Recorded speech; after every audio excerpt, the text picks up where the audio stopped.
Well, good morning, grade nines. Mr. Thompson here once again. I've got a little lab activity, page 290. It's on fruit cells. Now you can do this at home. You can use a paper clip and you can use some copper wire if you have any of that. And some fruits or vegetables. You can get started right away. Otherwise, check out my little demo here. All right, I brought an old lemon from the fridge and I got a mandarin orange here. So what I'm going to do is I've set up a couple of electrode types here. I've got copper and I've got zinc. And I have a multimeter. A multimeter measures both current, right, and voltage, also as well as resistance in a circuit. But for today, what we're doing is we're studying voltage. I have it set it and connected for voltage, so let's get going here. All right, so with the lemon here, you can see that, right? When I go ahead and give it a little kind of squish and kind of get it all right, mixed up together, it forms what we call an electrolyte. And what we're really trying to do is see if electrolytes can provide a voltage when we use different electrodes. Okay, and so an electrolyte, of course, is a liquid or a paste that conducts electricity because, of course, it forms ions. And so what we're doing here is we're looking at using copper and zinc as my electrodes. So I'll insert a copper electrode into the lemon. Just give me a second here. It's got a tough skin there. Okay, voila. All right, and then the zinc electrode. Let's go ahead and put that one in. That one's a little softer, so it might be take a little time to get a little cut in there. All right, and I want to try and push these ones in without deforming the electrode too much.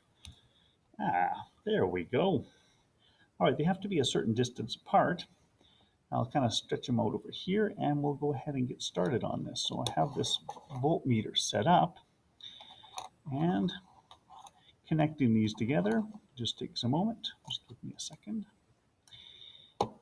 And now we'll go ahead and see if we can get a potential difference reading here from these two. 0.93 volts. Okay, so the lemon, of course, the liquid inside, the citric acid. Acids are very good conductors, right? Depending on how much the acid dissociates in liquid or in water. You can see 0.94 volts, very good. Okay, now if we want to set up, of course, an extra cell on this, right? You think about how you set up batteries and how you connect them together in an electrical device. What you want to do here is you want to try and set them up in series with each other. So I'm going to take another copper electrode into this orange. Much easier skin to pierce. All right, and then of course my zinc electrode. Again, boy, that lemon was rough. Okay, now I have this one set up as well. Now you know how you set up a battery, right?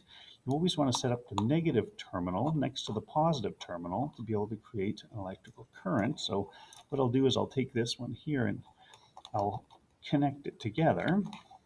So I have the positive here now connected to the zinc again, the copper connected to the zinc, and then I'll connect once again this copper electrode back to the beginning here. And check this out, 1.89 volts. So when we connect these ones in series, in other words, we've got negative, positive, negative, positive. As you connect the battery together, you end up getting a combination voltage. And so you can see right now that both of them give essentially the same amount of voltage. So you predict that the lemon might do a little bit more. Now, what happens if you use just the same electrode in one case? So that one more thing I want to show here is if I get rid of these for just a second and I just take out the zinc and I put in a copper one, and I just use copper and copper, in other words, two metals that are the same. So now when I connect these ones together, let's try this out. Oh my gosh. So it generally has to be two different metal electrodes for a voltage to occur. If I reverse the polarity on them, okay, notice that the sign changes. In other words, energy has to be added for voltage to occur. Okay? All right, thank you very much for joining me.